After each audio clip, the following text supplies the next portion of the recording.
Assalamualaikum warahmatullahi wabarakatuh. Saya Ejen Ika Syamira daripada Alisra Associate. Hari ini nak share berkaitan dengan satu pemudah cara macam mana, bagaimana anda nak faham apa itu kepentingan hibah takaful. Sebelum kita masuk apa itu kepentingan takaful, kita kena tahu dahulu kenapa wujudnya hibah takaful ni, kenapa kita pula ambil hibah takaful.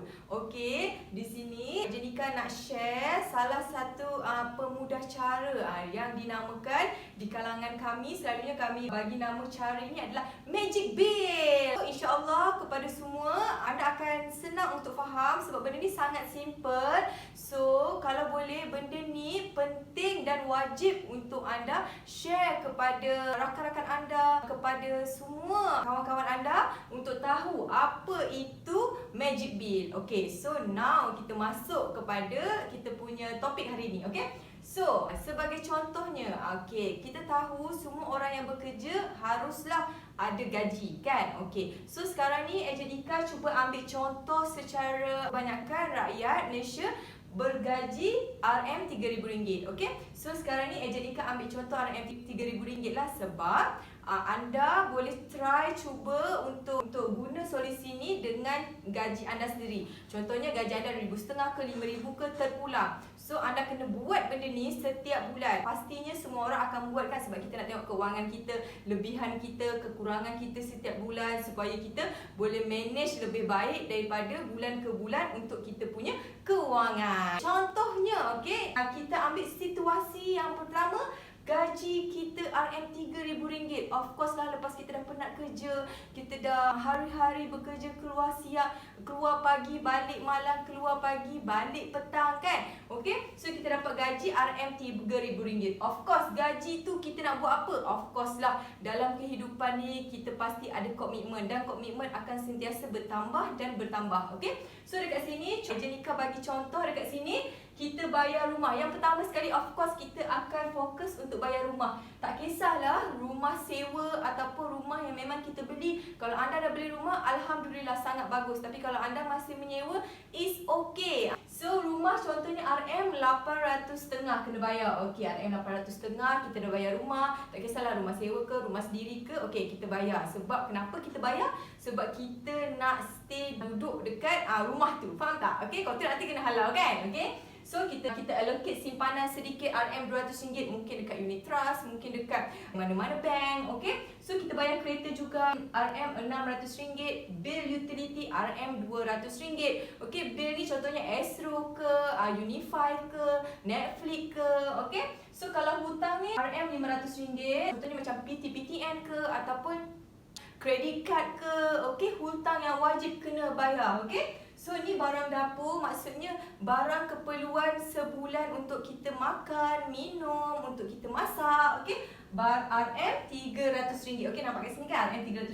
So hiburan RM100. Of course lah, bila kita dah penat bekerja, of course lah kita nak ada hiburan sedikit hujung minggu bersama family kita. Cuma sekarang ni time COVID, tak boleh lah. Okey, so tapi kita dah allocate sedikit RM100 untuk kita chill-chill.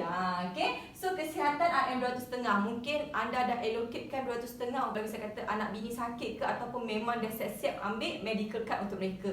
Okey, dekat sini, sekiranya anda pernah tak terfikir, sekiranya tiba-tiba ada dua situasi yang menyebabkan anda akan hilang pendapatan ni, pendapatan tetap bulanan ni, okey, gaji RM3,000 ni. Pernah tak anda terfikir benda ni? Kalau misal kata anda kena, yang pertama adalah TPD, Total Permanent Disability, ataupun dalam bahasa mudahnya anda terkena lumpuh ataupun stroke. Salah satunya. Okey, so sekiranya anda kena Total Permanent Disability, Ejen Ika pasti tiada company yang boleh hire kita bila keadaan kita dah macam tu. Kalau memang boleh hire pun, mesti kita kena ada pergerakan untuk bekerja. Tetapi kalau kita dah cakap Total Permanent Disability, lumpuh secara kekal, so maksudnya kita dah tak boleh nak bergerak, kita dah stroke, kita tak boleh, kita kena berehat, kita kena buat terapi. So gaji kita ni of course lah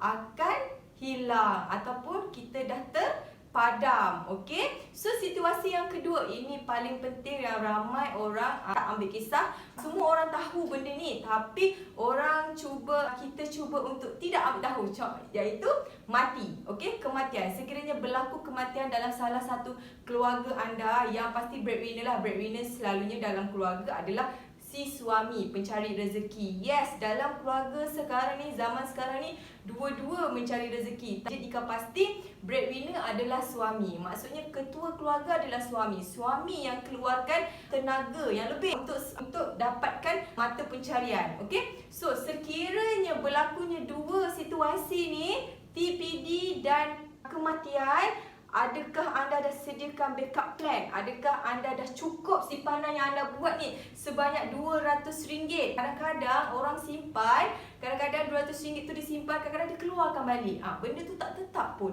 Okey? So, sekiranya benda ni tak ada. Okay, anda dapat feel dia dah tak ada. Okey? So, maksudnya kat sini dah kosong. Dah kosong. Okey? Siapa yang nak berikan kita dana gaji sebanyak RM3,000 untuk kita bayar semua expenses kita, komitmen kita? Ejen Ika pasti komitmen takkan pernah berkurang, malah akan bertambah. Especially yang single, dah berkahwin, dah ada anak. Okey, kita punya komitmen sentiasa bertambah. Okey, so hari ni Ejen Ika nak share solusi, cara bagaimana untuk kita securekan kita punya income, kita punya expenses, komitmen, supaya setiap bulan sentiasa ada pembayaran. Maksudnya tak ada apa-apa masalah. Daripada zero ni boleh jadi ada RM350,000. Okey? Itu sahaja daripada Ejen Ika. Sebab untuk solusinya, pemudah caranya, macam mana, apa yang kita boleh share untuk caranya untuk kita dapatkan RM350,000 ni, Ejen Ika akan serahkan kepada Ejen Nazmi. So itu sahaja daripada Ejen Ika. Assalamualaikum warahmatullahi wabarakatuh. Assalamualaikum warahmatullahi wabarakatuh. Saya Ejen Nazmi daripada Al-Isra Associate. So tadi Ejen Ika ada terangkan pasal magic bill. Okey, ada gaji dan ada expenses. Daripada expenses tu ada simpanan. Dan simpanan yang Ejen Ika terangkan tadi RM200. So Ejen Nazmi ambil portion RM200 tu untuk dimasukkan dekat sini simpanan. Simpanan ni banyaklah tempat kita boleh simpan. Okey, banyak instrumen kewangan sana yang kita boleh buat simpanan. Simpanan ni sangat bagus untuk kita punya masa depan lah. Okey, so contoh dekat sini simpan RM200. Okey, simpan RM200. Sama ada nak simpan dekat tabung haji ataupun unit trust ataupun di tempat-tempat lain lah. Alright. So contoh dekat sini Nazmi ambil RM200. RM200 setahun RM2,400, 10 tahun RM24,000. Okey. So dekat sini contoh tiba-tiba berlaku kematian. Okey. So, sekiranya berlaku kematian, automatik semua harta kita akan jadi harta pusaka. Bercakap pasal kematian, kebiasaannya orang kita sangat takut untuk bercakap pasal kematian. Tapi itulah yang perlu kita hadapi kerana kematian itu pasti. Alright? So, bila berlakunya kematian, harta itu akan jadi harta pusaka. Dan harta tersebut akan dibekukan. Okey, contoh harta pusaka adalah KWSP, tanah, motor, rumah, akaun bank, ASB dan sebagainya lah. Banyak kalau Ejen Nazmi nak sebut lah. Alright. So semua tu akan dibekukan. Dan tidak boleh dipindah milik sesuka hati lah. Okey. Harta pusaka tersebut perlu melalui proses harta pusaka lah. Okey. So alright. So contoh dekat sini simpan RM200. So selepas 10 tahun RM24,000. Alright. So macam mana nak settlekan harta tersebut? Akan melalui proses harta pusaka. Seperti yang kita tahu, waris perlu menyelesaikan proses pembahagian harta pusaka tersebut. Alright. So in the meantime, So waris, contoh isteri kan, isteri perlu meneruskan kehidupan. Okay? Kalau yang ada anak, nak bayar anak sekolah, nak bayar tuition, makan, minum dan sebagainya lah. Okay? Sementara menunggu proses pembahagian harta pusaka ni selesai, at least kalau kita ada satu solution yang Nazmi nak share ni, boleh menampung kos-kos yang berjalan semasa kita menunggu proses pembagian harta pusaka selesai. Ini solution dia, okey. Contohnya kita mencarum sebulan RM120 dekat nama kita panggil hibah warisan plus ataupun biasa kita dengar hibah takaful, okey. Sebulan RM120, serendah RM120. Okey, sekiranya berlaku kematian, waris akan dapat hibah RM350,000. Okey, kalau katakan waris kita namakan 100% hibah kepada isteri akan dapat RM350,000. Ataupun kita nak buat 50-50, 50%. Isteri dapat juga ataupun ayah pun 50%, ayah pun dapat juga. Pun boleh. Maksudnya RM350,000 ni bagi dua lah. Bagi dua. So dapat 50%. Ini sekiranya meninggal dapat dekat waris. Tapi bagaimana pula kalau TPD, hilang upaya kekal, pun kita dapat juga. Kita dapatlah sebab kita masih hidup lagi. So RM350,000 ni akan dapat dekat diri kita lah sekiranya kita lumpuh ataupun cacat kekal. Okey?